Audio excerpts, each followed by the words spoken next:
السلام عليكم. اليوم ان شاء الله غنحضر معكم كيكه ديال التفاح مع مكسرات والعنب المجفف. كتجي معلكه وبنينه ما نعاود ليكمش، ومكوناتها بسيطه. دعموني باللايكات ديالكم ويلا نبداو. على بركه الله. كنحتاجو 4 بيضات، كاس عنبه ديال السكر، رشه ملح، 2 سكر فاني،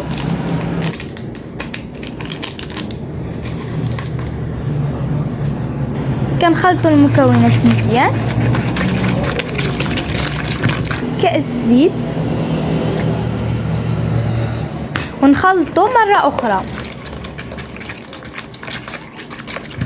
نضيفوا كأس ديال الحليب، يمكن لينا نديروه بالماء اختياري.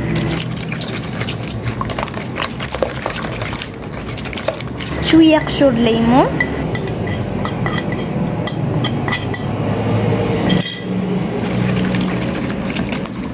جوج معالق حامض. كنخلطو مزيان ونضيفو 2 كيسان طحين.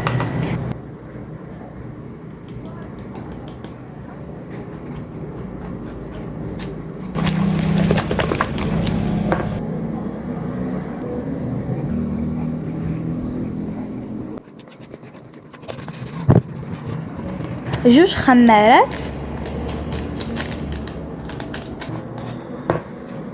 ملعقة خل صغيرة،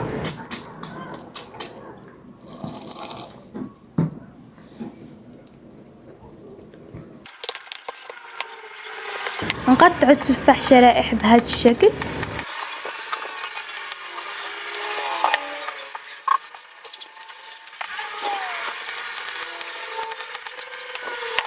فاش سالت ضفت عليهم عصير الليمون باش ما يرجعوش، يعني باش ما يكحالوش.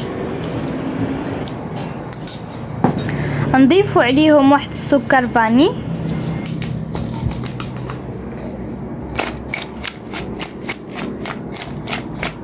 نرجعوا للخليط ونضيفوا عليه شويه مكسرات، مثلا اللي بتوفر عندكم في البيت، تمر، شويه اللوز، شويه كركاع، شويه زبيب. نخلطوا مزيان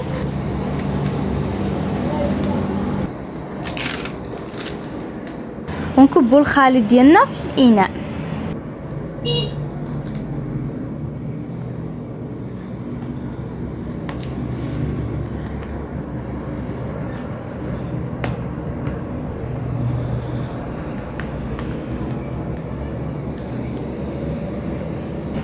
ونزينوها بشرائح التفاح بهذه الطريقه، ونديروا لها في الوسط لوز إيفيلي كذلك.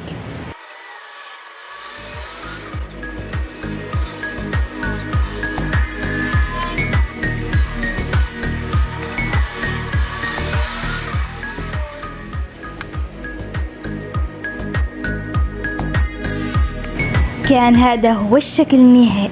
الصراحه كتجي كيكه ما نعاود ليكمش، الصراحه بنينه هشيشه، كتجي معمره بالمكسرات.